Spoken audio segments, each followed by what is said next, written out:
성의 자유는 곧 미국의 대중문화로 굳게 자리 잡았고 포르노는 이제 주류 엔터테인먼트가 되었습니다.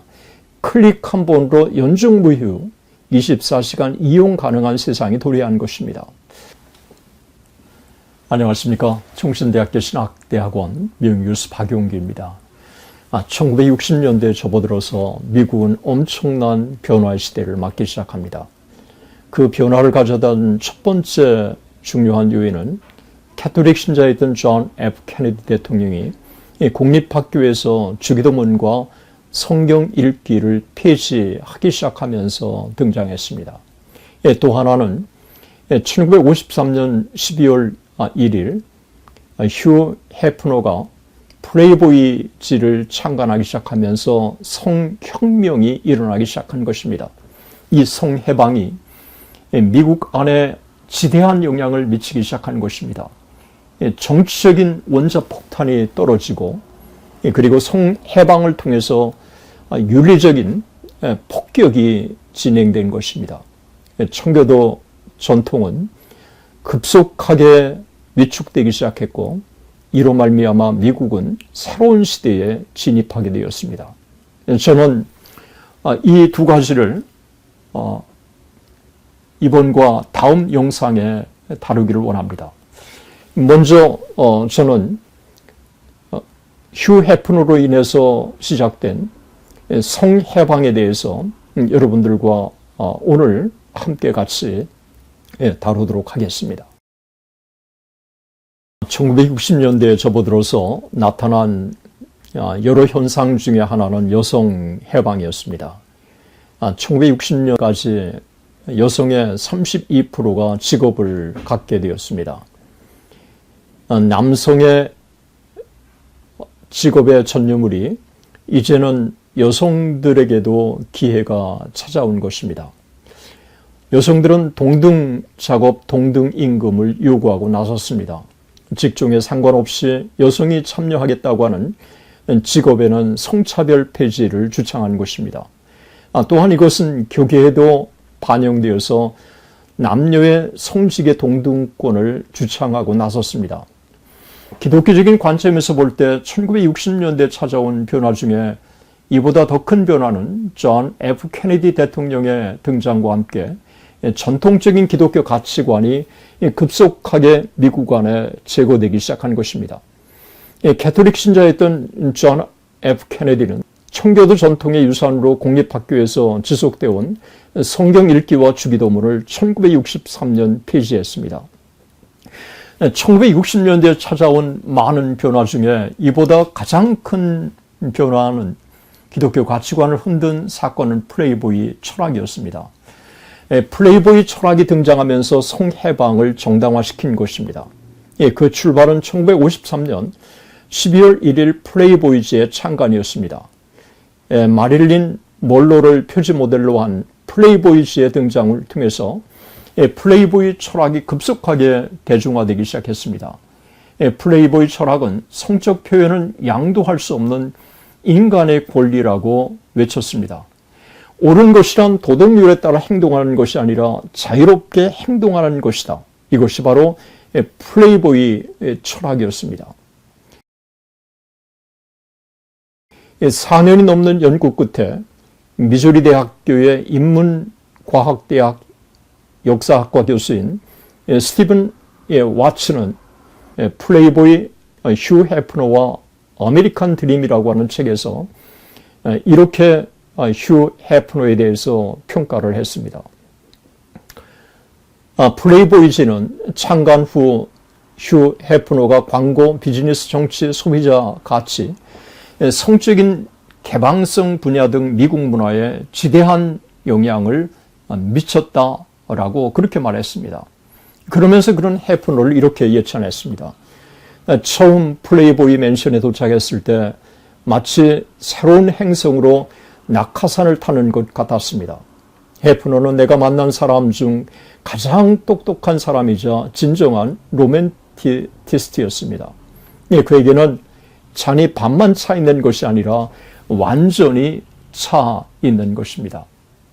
와츠는 월트 디즈니와 헨리 포드의 전기를 써서 이 전기를 베스트셀러로 만든 베스트셀러 전기 작가였습니다.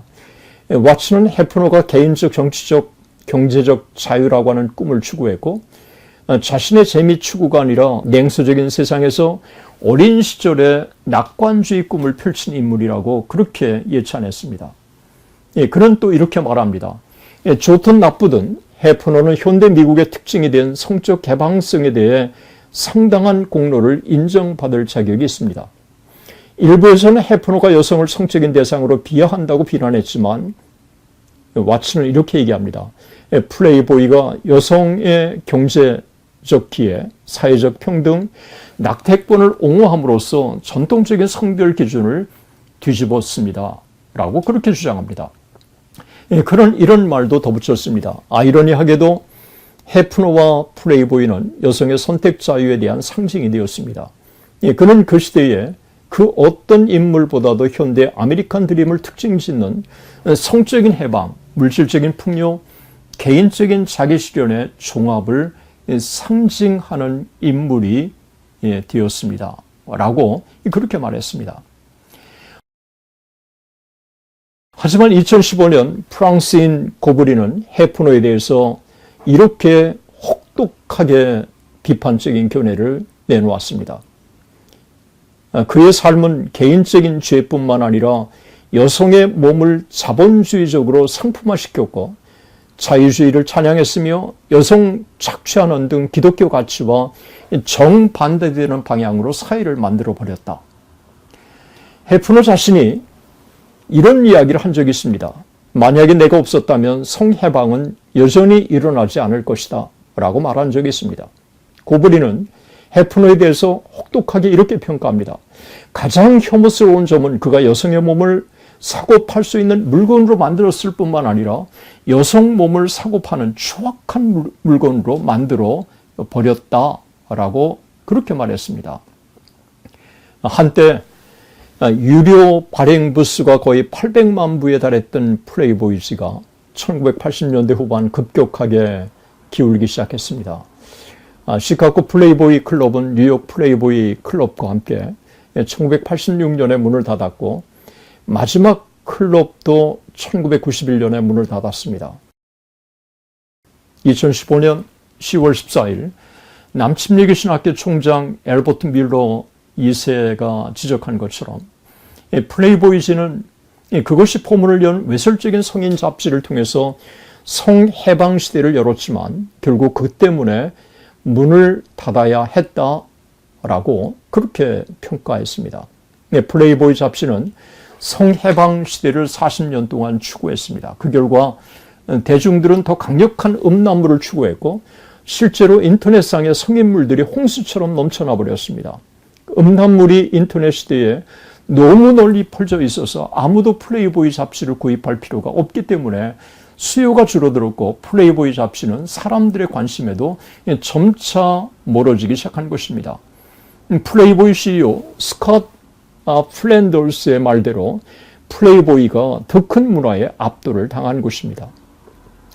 상상할 수 있는 모든 성행위를 클릭 한 번만 하면 무료로 볼 수 있는 시대가 도래했기 때문입니다. 플레이보이 잡지는 성해방을 외치면서 포르노 시대를 열었지만 그 때문에 회사가 희생을 당한 것이라고 그렇게 평가를 했습니다. 남침리교 신학교 총장 밀러의 말대로 포르노는 현대사회에 너무도 만연해 있기 때문에 플레이보이는 이제 그것이 수십 년 동안 상징하고 장려했던 바로 그 플레이보이의 대중화로 인해서 비즈니스의 희생자가 되고 만 것입니다. 뉴욕타임즈의 라비 소마이아가 관찰을 한 대로 포르노 잡지, 심지어 플레이보이처럼 유명한 잡지도 충격적인 가치, 상업적인 가치, 문화적인 관련성을 잃어버린 것입니다. 성해방과 외설적인 포르노로 인해서 상업적인 이윤을 추구하고 성해방을 달성했지만 결국 그로 인해 플레이보이가 더 이상 존재 가치를 잃어버린 것입니다. 청교도 전통의 엄격한 성윤리를 전복시키겠다고 하는 야심을 가지고 성해방에 착수했고 결국 휴 해프너는 성공을 이루었지만 그는 결국 이로 말미암아 쇠락의 길로 접어들고 만 것입니다. 남침례교 총장 밀러에 따르면 해프너는 자신을 도덕적인 혁명가로 여겼고 심지어 플레이보이가 장려하고 상업화하고 상징화한 성적인 자유주의 홍수에 대해서 분명히 수문을 열 수 있었다라고 그렇게 평가했습니다. 성의 자유는 곧 미국의 대중문화로 굳게 자리 잡았고 포르노는 이제 주류 엔터테인먼트가 되었습니다. 클릭 한 번으로 연중무휴 24시간 이용 가능한 세상이 도래한 것입니다. 남침례교 신학교 총장 밀러는 플레이보이가 미친 영향을 이렇게 평가했습니다. 플레이보이는 성해방 전투에서 승리했고 이제 상업적으로 상처를 입었지만 문화적으로 승리하며 전장을 떠날 수 있었습니다. 휴 해프너는 자신의 성해방의 야심찬 목표를 처음부터 숨기지 않았습니다. 그는 이렇게 말한 적이 있습니다. 미국의 성도덕을 변화시키고 한때 문화를 지배했던 유대교적, 기독교적인 엄격한 성도덕을 무너뜨리고 싶었습니다.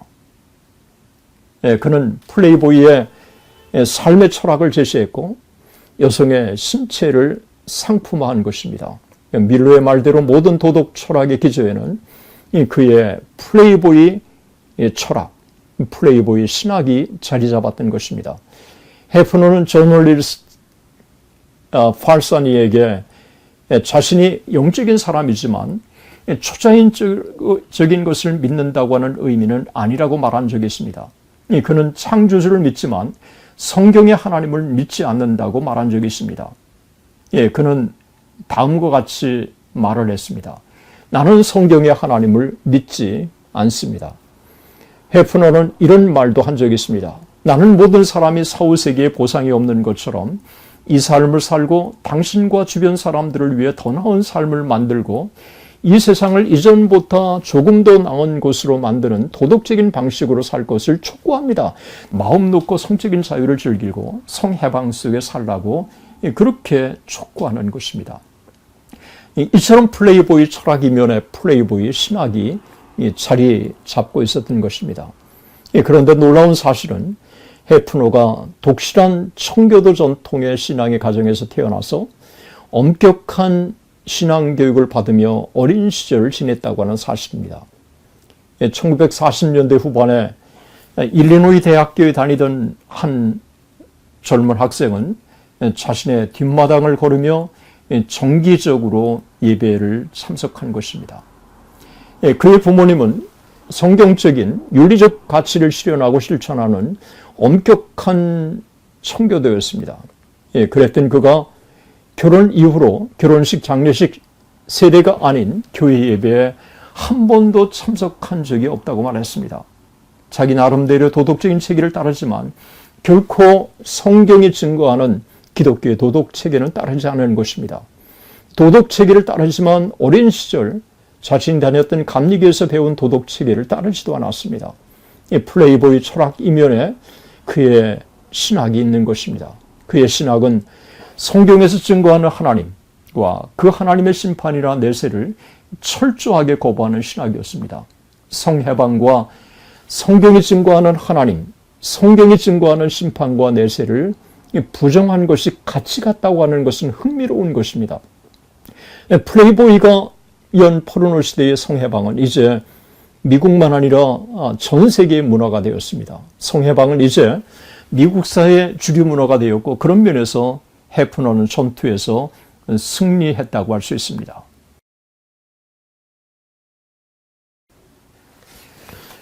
수세기가 지난 뒤 지난 역사를 돌아볼 때 성해방은 인류 역사의 또 하나의 변곡점이 될 것이 분명합니다.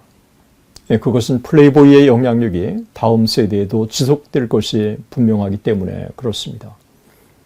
이제 인류의 성해방의 흐름을 누구도 바꾸기 힘들 것입니다. 플레이보이는 엄격한 성적 표현의 벽을 무너뜨리고 그 결과 과도한 노출을 정당화시키는 시대를 만들고 말았습니다. 성에 대해 전통적인 경계에 도전하고 사람들이 자신을 더 자유롭게 표현할 수 있도록 만든 것입니다. 해프너가 플레이보이를 창시하면서 사회를 변화시키겠다고 하는 이 목표는 성공한 것이 분명합니다. 그러나 그 문제는 그런 변화가 좋은 것인지 나쁜 것인지 하는 것입니다. 1953년 플레이보이가 처음 출시되었을 때 미국 사회는 매우 엄격한 청교도적인 전통이 존중되는 사회였습니다. 성해방은 상상할 수 없었습니다. 성적인 일탈자가 사회에서 배척당하는 시대였습니다. 그런 시대에 그런 엄격한 청교도 전통이 살아있는 윤리적 사회에서 플레이보이가 성해방을 통해서 미국 사회를 완전히 바꾼 것입니다. 플레이보이를 지지하는 이들은 플레이보이가 여성의 권리를 신장하는 방향으로 순기능적으로 역사했다고 주장할지 모릅니다. 하지만 몇 가지 점에서 매우 부정적인 영향을 가져다 준 것은 너무도 분명한 것입니다. 첫째, 여성의 신체를 상품화시켰습니다. 여성의 외모에 따라서 여성의 가치 기준을 정하는 그런 사회로 진입시킨 것입니다. 그래서 여성의 미는 권력이라고 누가 말한 적이 있습니다. 해프너와 플레이보이는 여성을 완전한 인간이 아닌 성적인 대상으로 삼은 것입니다. 플레이보이는 수십 년 동안 여성을 남성의 성적인 욕망을 충족시키는 대상으로 철저히 전락시킨 것입니다. 실제로 그는 2010년 베니티 페어와의 인터뷰에서 여성을 가리켜서 그들은 물건이다 라고 말한 적이 있습니다. 둘째, 해프너가 꿈꾼 대로 성적인 혁명을 성공적으로 일으킨 것이 분명합니다. 해프너와 그의 딸은 LGBT의 옹호자였습니다. 플레이보이가 외친 성해방은 남녀 간의 성뿐만 아니라 동성 간의 성해방을 지지하는 방향으로 발전한 것입니다. 역사적으로 평가할 때 20세기 중엽을 넘어서면서 진행된 성해방은 다양한 요인들이 복합적으로 작용한 것이 분명하지만 분명 그 선두주자는 해프너와 플레이보이즈였습니다. 분명히 플레이보이는 사회에 막대한 영향을 미쳤지만 우리 사회를 더 나은 방향으로 나가도록 만들어준 것은 아니었습니다. 플레이보이가 성적인 혁명을 촉진했지만 여성의 성적 대상화를 정당화시킴으로써 여성에게 해를 끼치고 만 것입니다. 해프너와 회사가 만들어낸 성혁명은 남성의 이익을 위해 이루어졌지 여성에 대한 의미는 전혀 거의 고려되지 않은 것입니다. 1999년 해프너는 프레시 에어와의 인터뷰에서 자신의 상징적인 잡지가 자신의 억압적인 성장 과정에서 영감을 받았다고 말한 적이 있습니다. 그는 자신의 부모를 전형적인 중서부 청교도라고 묘사했습니다. 내 집과 주변 사회에서 자라면서 상처받고 위선적이라고 느꼈던 것들을 보았다고 말했습니다.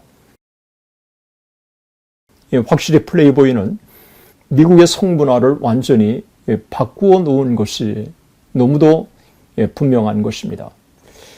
1960년대에 접어들어서 성해방의 영향으로 히피와 나체촌이 등장했고 성해방을 가장 고상한 인간의 원상태로의 복귀라고 묘사까지 하기 시작했습니다.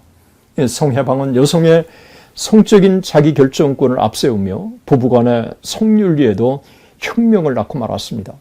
수많은 간통죄가 이 시대 미국 안에 버젓이 일어나기 시작했습니다.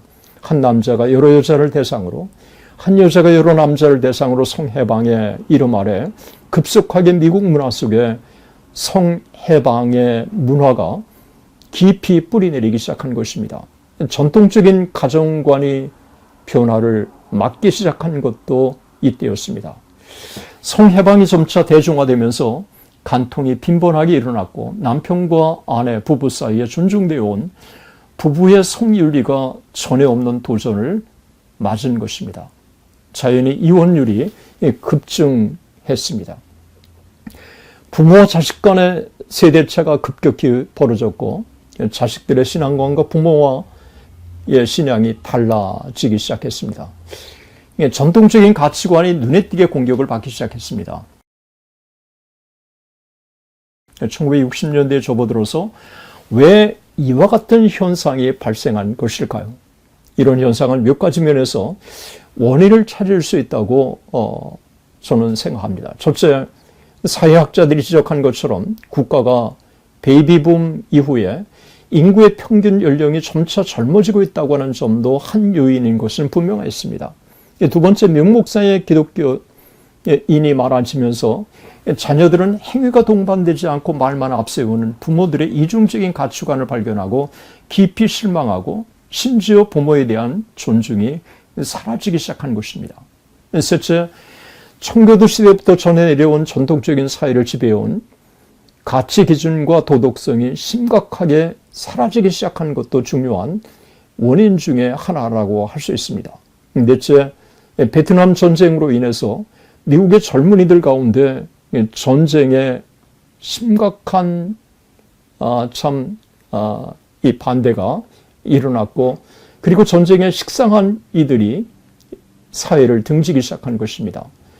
베트남에 참전한 군인의 평균 연령이 19살이었습니다. 이것은 2차 대전에 참전한 군인들의 연령이 26세인 것에 비하면 상당히 젊은 군인들이 베트남 전쟁에 참여했던 것이라고 할 수 있습니다. 그만큼 젊은이들로서 그 어려움을 극복할 수 있는 그런 기회와 또 경험이 없었던 것입니다. 종교의 본질에 대한 개념도 서서히 사라지기 시작한 것입니다. 전통적인 종교 개념이 퇴조하면서 복음을 사회복음이라고 하는 관점에서 강조되기 시작한 것입니다. 종교가 사회에 점차 동화되어 버리기 시작한 것입니다. 변화하는 시대적인 상황에 비판적으로 보는 종교 개념과 그리고 여기에 조정하려고 하는 사회 복음적인 개념, 이 둘이 대립하기 시작한 것입니다. 1960년대 접어들어서 19세기 반세기를 특징 지은 근본주의 대 현대주의 논쟁이 서서히 다시 표면에 표출되기 시작한 것도 바로 이와 같은 시대적인 배경이라고 우리가 볼 수 있습니다. 동화되는 관점에서 본다면 종교는 더 이상 구원의 종교가 아니라 견유주의, 하나의 시니컬한 그런 존재가 되었습니다. 많은 미국인들은 서서히 종교가 그 영향력을 상실했다고 평가하기 시작했습니다. 극단적인 평가인지는 모르지만 하비 칵스가 말한 세속 도시가 당시 종교의 모습이었습니다. 급속한 시대적 변화로 말미암아 혹은 변화의 시대에 변화에 조정하려고 한 나머지 전통적인 기독교 색깔을 상실하고 종교가 국민이 어떻게 살아야 할지에 대해서 답을 제시하지 못한 것입니다. 영향력 있는 예일대학교의 역사가인 알스트롬은 자신의 미국 종교사에서 이렇게 말한 적이 있습니다. 1970년까지 청교도 문화 위에 기초해온 미국이 이제는 간신히 밧줄에 매달려 있다라고 평가했습니다. 존 F. 케네디 대통령은 1960년대 미국 기독교에 너무도 시대한 영향을 미쳤습니다. 이 부분에 대해서는 다음 영상에 다루도록 하겠습니다. 끝까지 시청해 주셔서 대단히 감사합니다. 하나님의 은혜가 여러분들과 여러분 가정 그리고 여러분의 자녀들 위해 함께 하시기를 진심으로 축원합니다. 대단히 감사합니다.